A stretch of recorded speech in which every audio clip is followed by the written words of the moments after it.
Hai guys, ya kembali lagi dengan saya Anissa, mahasiswi Pendidikan Agama Islam di Universitas Islam Kiai Haji Ahmad Muzaki.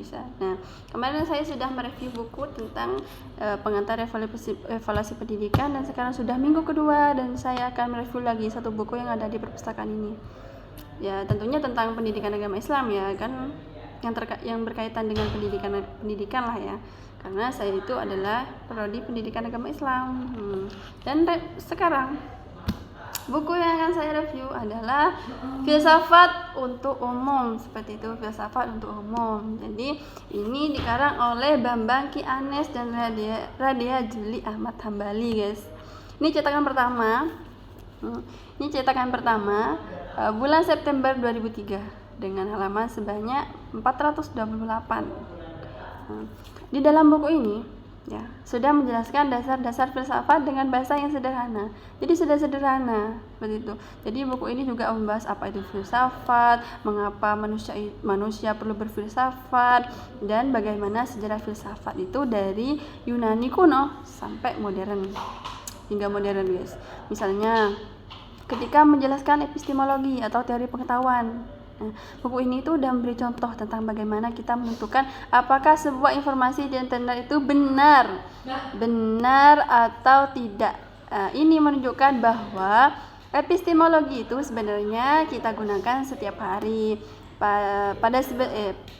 Pada bagian antologi, penulis itu menyinggung pertanyaan seperti apa yang benar-benar ada seperti itu, dan memberi contoh konkret seperti perdebatan apakah angka, ide, atau nilai moral itu nyata atau hanya konsep dalam pikiran manusia.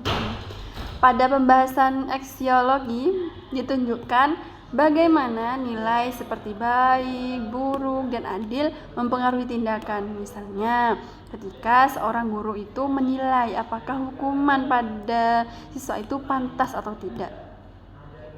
Maaf guys. Nah, seperti itu. Buku ini juga menjelaskan hubungan filsafat dengan ilmu pengetahuan dan agama dan agama juga. Nah, misal ya. Contohnya, misal sains menjawab bagaimana hujan terjadi, sementara filsafat itu menanyakan mengapa ilmu pengetahuan bisa dipercaya dan apa tujuan kita mencari kebenaran, seperti itu. Nah, mungkin untuk teman-teman masih kurang lebih memahami ya. Kalau masih kurang dipahami, temui saya di perpustakaan Uniham, seperti itu ya. Akan saya jelaskan lebih rinci tentang buku ini, seperti itu ya, untuk teman-teman mahasiswa atau mahasiswi Uniham. Nah, sekarang adalah kelebihannya. Maaf ya guys, saya kurang enak badan, jadi mohon maaf agak tersendat-sendat ya.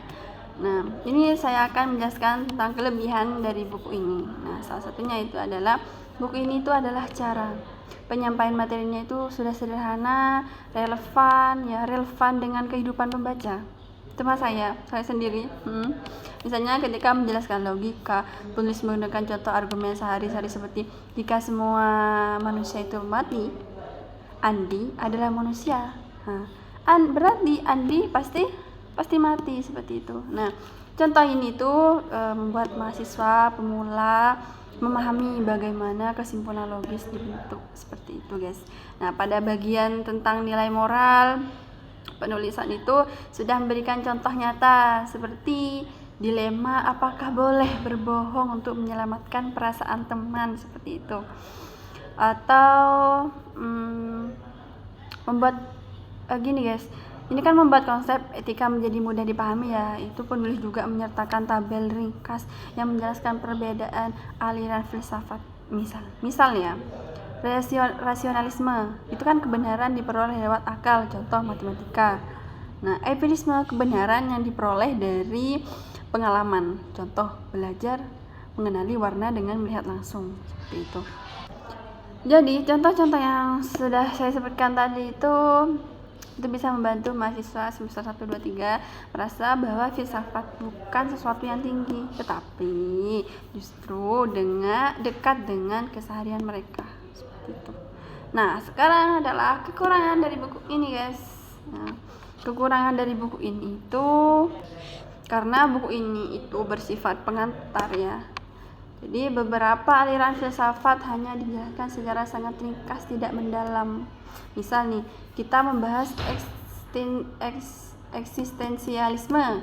Penulis hanya memberi gambaran umum tentang kebebasan dan tanggung jawab, tanpa contoh yang lebih konkret seperti tokoh-tokoh yang memperjuangkan makna hidup. Bagi mahasiswa yang ingin mempelajari lebih dalam, memperjelas semacam ini mungkin terasa kurang. Selain itu, beberapa istilah seperti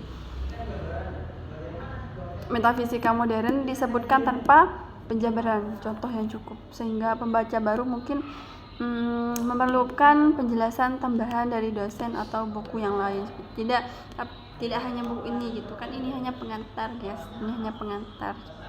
Dan kesimpulan, guys, kita sudah sampai di kesimpulan. Dan ya, secara keseluruhan buku ini sangat cocok untuk mahasiswa ya, lebih-lebih mahasiswa yang masih semester 1, 2, 3 yang baru mengenal filsafat. Bahasa yang sederhana ya, contoh sehari-hari dan struktur pembahasan yang runtut membuat materi filsafat ini lebih mudah dipahami, seperti itu. Misalnya ketika mahasiswa itu diminta membuat refleksi diri tentang tujuan hidup dan tugas kuliah, misalnya tugas kuliah pengantar filsafat nih misalnya. Buku ini sudah memberikan landasan berpikir yang jelas tentang bagaimana menentukan nilai, makna dan juga arah hidup. Ya, meski beberapa konsep masih perlu pengalaman ya, pengalaman dari sumber lain, buku ini tetap merupakan rujukan awal yang sangat baik untuk memahami cara berpikir kritis, logis, dan reflektif, guys. Seperti itu. Jadi jangan ragu-ragu untuk datang ke perpustakaan Unihams, Universitas Islam Kiai Haji Ahmad Syah.